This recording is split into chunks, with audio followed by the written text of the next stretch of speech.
Hello and welcome to another Precious Plastic East video. What if sorting plastic was as compelling as the amusement arcade? What if your local community would queue down the street to do their bit in sorting your waste plastic? Now, we're a small precious plastic workshop on the east coast of the United Kingdom in a tourist coastal town. And so we've taken some inspiration in trying to solve this question from our local amusement arcades.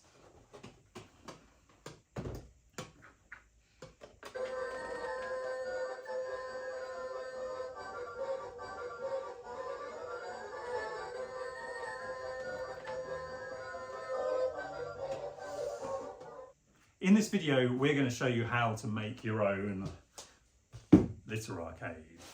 We built our first litter arcade back in 2022, and over the last 2 years, we've been testing it on the public here in Great Yarmouth. In 1 week at the Norwich Science Festival, we engaged over 5,000 people with it.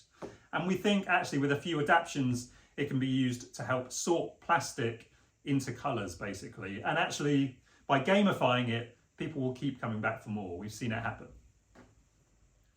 The first bit of the process is to cut the outer panels and attach the corner pieces.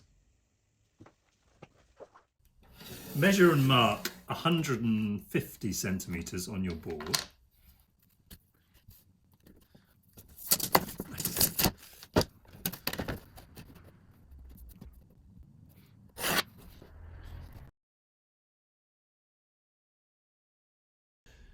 So to secure your corner angle to the end of your outer boards, I'm going to start off by clamping the corner angle in its position. We're then going to measure 5 centimetres in from the end of each end and mark the middle of the corner angle. We're then going to start off by drilling a pilot hole, a 3mm pilot hole, and then our 6mm hole to take our 5mm bolt.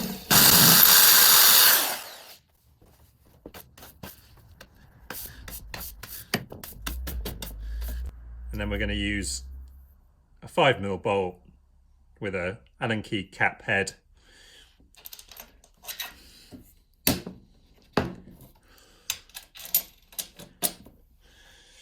to secure the side.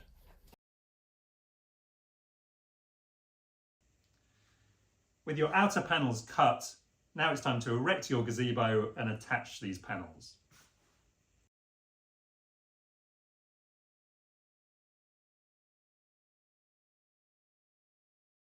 So one of the really useful things about these 1.5 metre gazebos is that the legs have these 3 pre-drilled holes to secure the legs as they extend. Now basically 3 of these holes are actually redundant when we've got the gazebo fully extended. So we're going to use 2 of these holes to secure the side panels of the base unit of our arcade machine. So we've laid the gazebo on its side to give us a nice firm base to drill down onto. And the existing hole is 10mm, so we're going to start off with a 3mm drill bit to drill a pilot hole. We're then going to move up to a 6mm drill bit and then the final 10mm drill bit to extend the hole all the way through to the other side of the leg.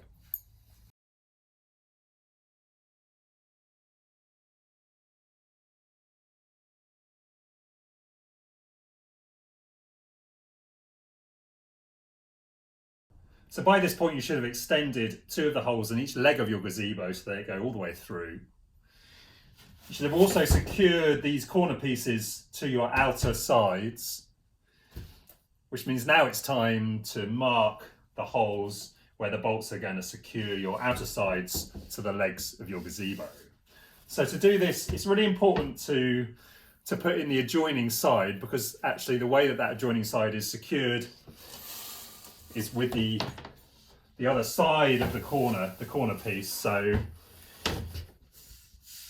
that way the position you're going to end up with will mimic how it will actually all bolt together in the end. So we're just going to take a pen through the hole to mark where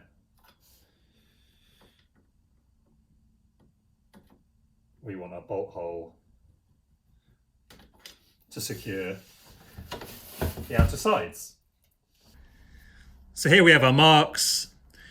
For our securing bolts to secure the sides to the leg, we're going to drill these out initially with a 3mm pilot hole, then with a 6mm drill bit, and then finally with our 10mm drill bit.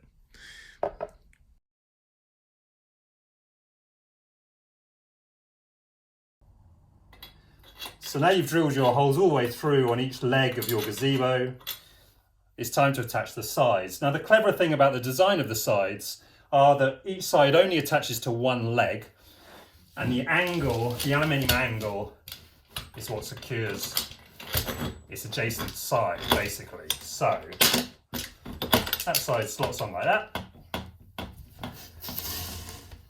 and then the other side slots into the gap created by the angle.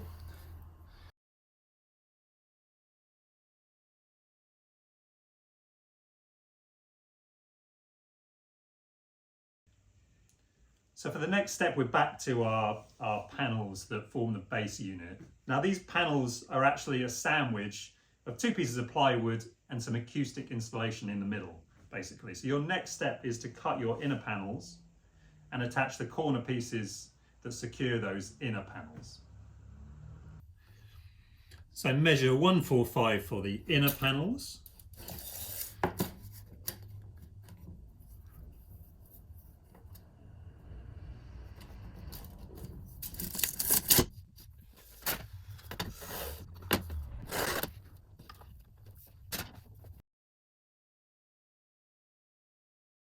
The next step is to cut the corner angle that is going to secure your inner panels.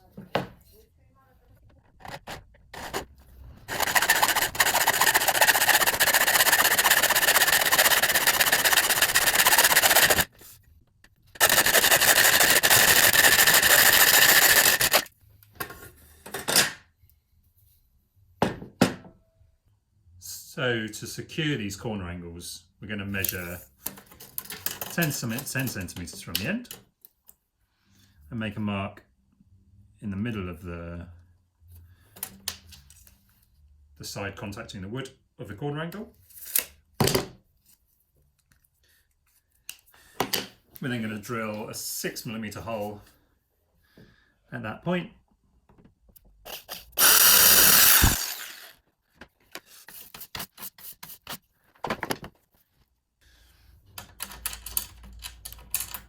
To receive a bolt to secure it. We're using, again, the cap head Allen key bolts, so they're nice and flush.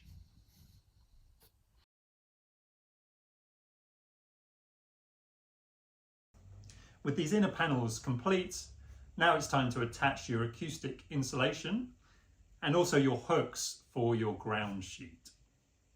First thing to do is to mark 30 centimeters into the middle of our inner board.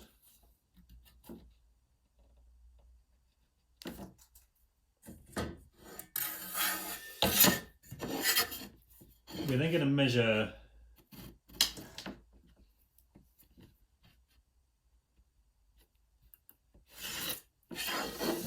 We're then going to measure 50 centimeters in from the end and mark that point on that line.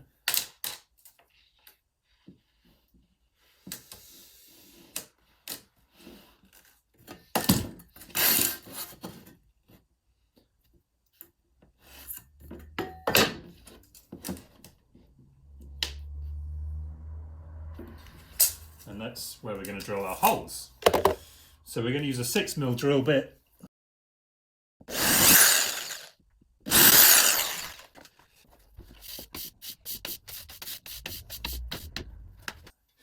And these inner board bowls are going to have a big penny washer like that.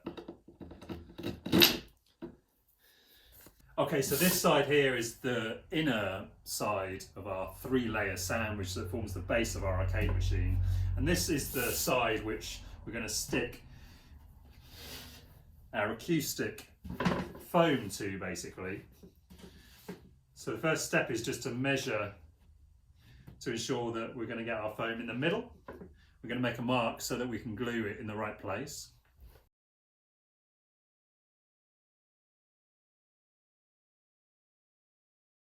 The glue we're going to use to stick on the acoustic insulation is a universal adhesive like this. This one's called Ultra Bond Eco VS90 Plus, and we're going to use a brush to apply this.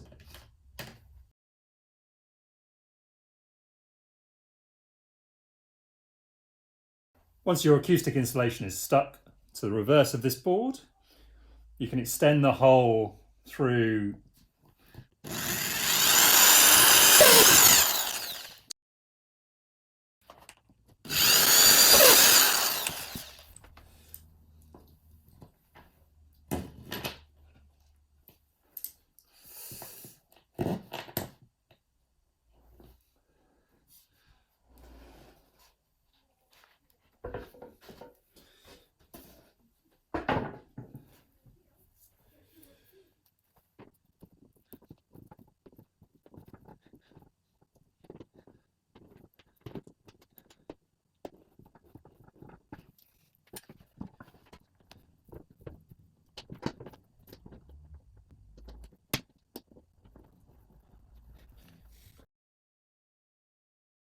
Okay, next up we're going to install our ground sheet. This is going to make it super easy for you to tidy up at the end of your Alyssa Arcade session.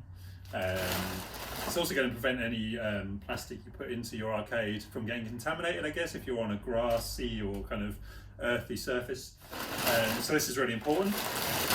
We're going to do this with a bunch of little hooks just to center our tarpaulin.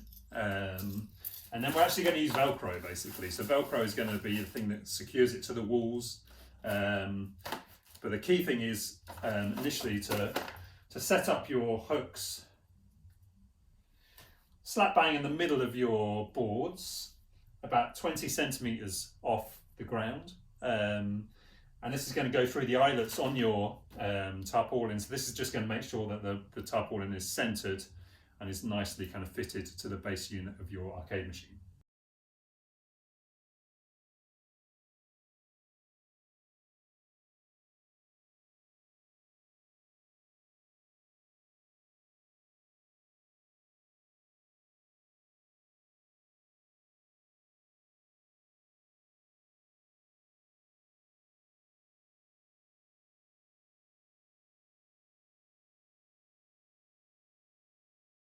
So your inner walls are going to attach by having this angle on one end of the piece of board, and on the other end we're going to install two bolts alongside the bolts holding on the angle, and those bolts are going to sit slightly proud and the angle is going to slot behind them basically. So the way to mark where you need those bolts is to actually install all your inner walls, and then to go around and press back the wall against the outer wall and then mark where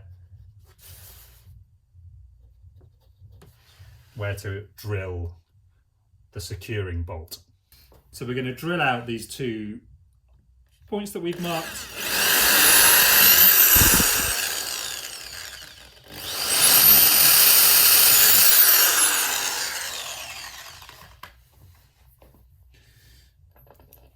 And then the bolt we're going to use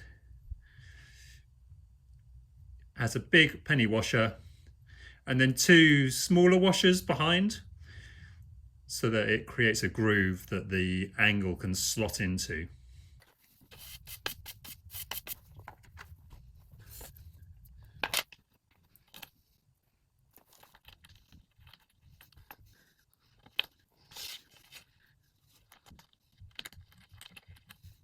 So once these bolts are in place, sliding the sides into position.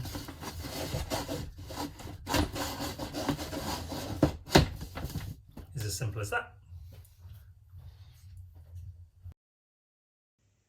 So part of what makes this second generation Litter Arcade machine so much more robust when it's got little kids climbing all over it is partly the 3-layer sides, but then also the metal topper that sits and kind of holds it all together. The next step is to install those. Okay, so our next step is to measure the distance between the two legs on each side, because we're going to install these sidewall toppers so they're nice and sturdy. So rather than providing you with a measurement, we encourage you to measure it yourself so you can get a better fit. So this one is coming out at 143.5 centimeters. So measuring to 143.5, marking it before we cut it.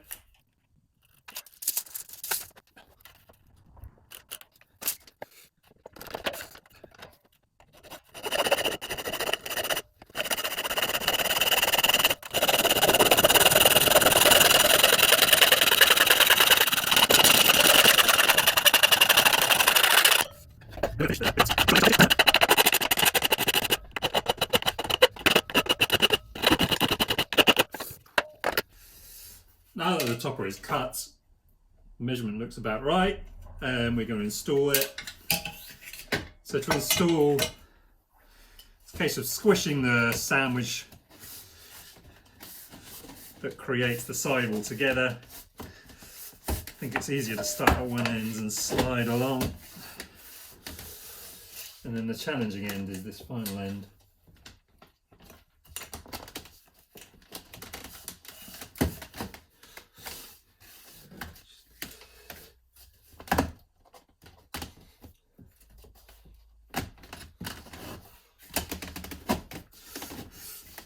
And it pushes on quite firmly like that, basically. This is a 50mm width topper, and actually the sandwich gets a bit of a compression from that, so actually that helps to hold the topper on, basically.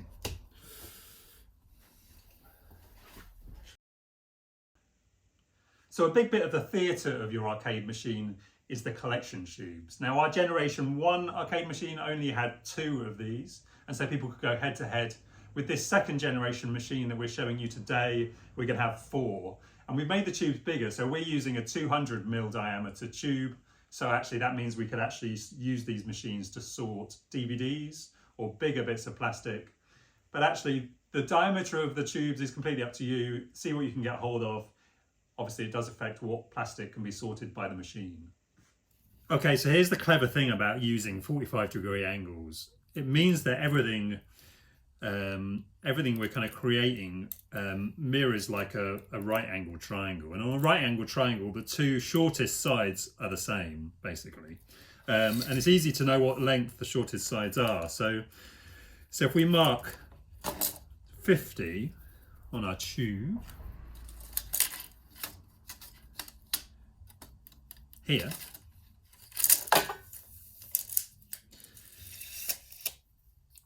then we know that the other shortest side, because the diameter of the tube is 200, we know the other shortest side is also going to be 20, basically, or 200mm, which means we're going for a 40 here and a 40 on the opposite side, which you won't be able to see, or a 60, I guess, from the same end. And then we can stretch a piece of brown parcel tape over those marks, and what we'll end up with is something pretty close to a 45-degree angle to kind of start our cutting off. So to cut our tubes, we're going to use 2 of these stools which we're going to renovate. So we're going to take the tops off and replace them with plastic tops. So we can kind of use these without fear of damaging them. We're going to pop a couple of screws into these battens so that the tube has a gully to sit in, and we're then going to clamp the tube from each end using a G-clamp.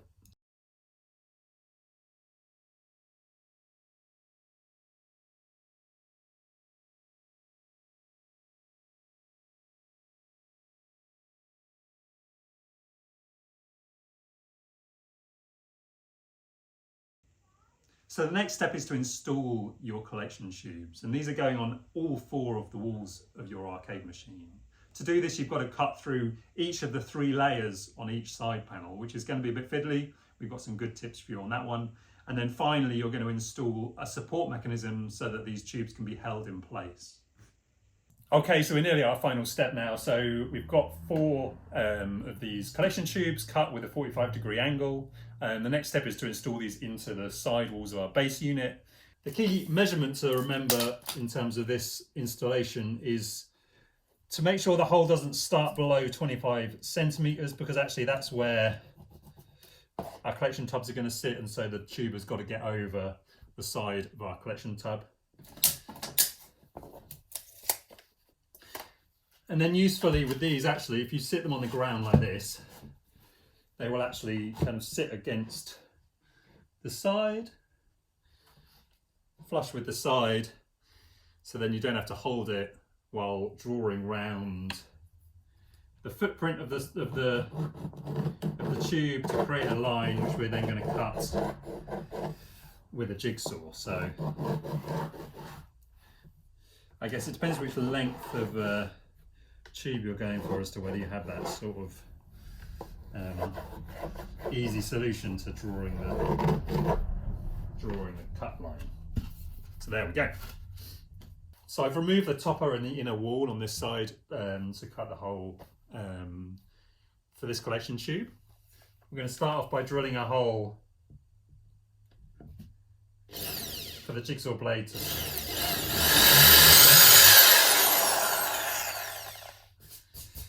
start cutting. And then we've got a jigsaw with a small a blade designed for sheets of wood.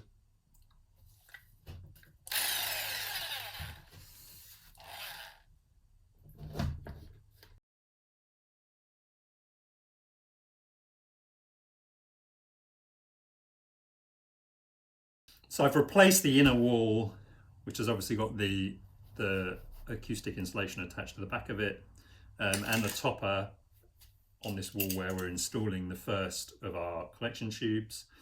Now the plan is to use a knife to cut out the acoustic insulation in this area. I'm not going to cut it right up to the line because I'm hoping the acoustic insulation will kind of grip the collection tube a little bit, just to kind of aid the how robustly it's installed in the wall. So when we're trying to work out where the hole on the inner wall should fit, the inner wall is going to be 5 centimeters in that direction, so it'll also be 5 centimeters in this direction. So actually what we're going to look to do is drill a hole at the top of where we want our hole on the other side.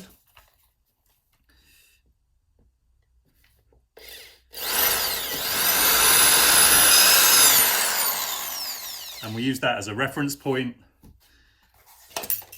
We've got our template there, so we're going to cut, using the jigsaw, a matching hole on the inner wall of our arcade machine.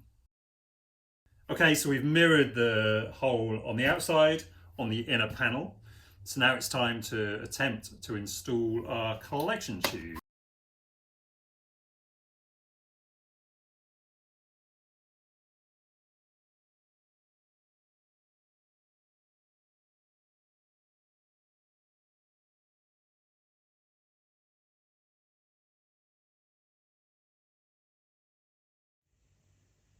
So the final step before you take it out into your community is to dress it. So in this next step, we're going to hang the litter pickers and we're going to install our collection buckets. So the next step is installing your litter pickers. Now there's a few options on this one. So we were using long hooks, which kind of hook and sit in the bottom of that V in the frame of the gazebo. I think it's really good to have the litter pickers available so that people can take them themselves. These Waterhaul litter pickers have a hole in the top, so they will go on and hang on like that, but they'll also hang by the trigger of the litter picker. They also have a magnet at the end, so you could actually also hang them via the magnet on the end. So you have some options.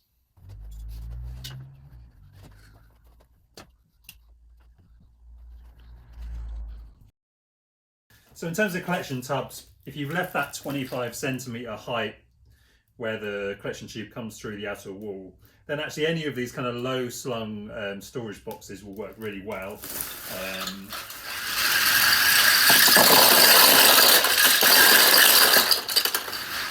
As you see, they collect lids perfectly. Then after every round that your community plays with your litter arcade, you can take the lids collected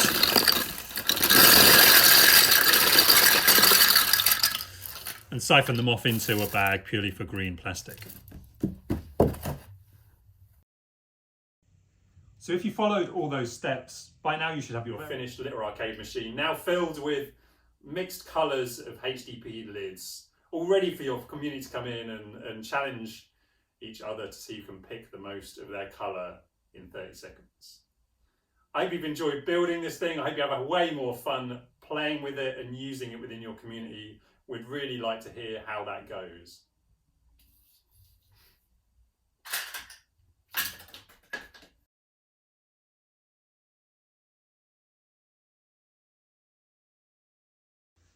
Thank you for watching this video about how to build your own litter arcade machine. We started this journey back in 2022 and we weren't really sure whether gamifying plastic sorting would work. But actually we've been absolutely blown away by how useful a tool like this is for engaging your community and telling them about your project, engaging them with problems around plastic and conversations around plastic, and actually it's really helped us build our community. We're sure there are other ways to gamify plastic sorting, and so we'd love to hear not only how you got on with this litter arcade machine, if this is the one you built, but also we'd be really curious to hear other ideas of how to create gamification around the plastic sorting process.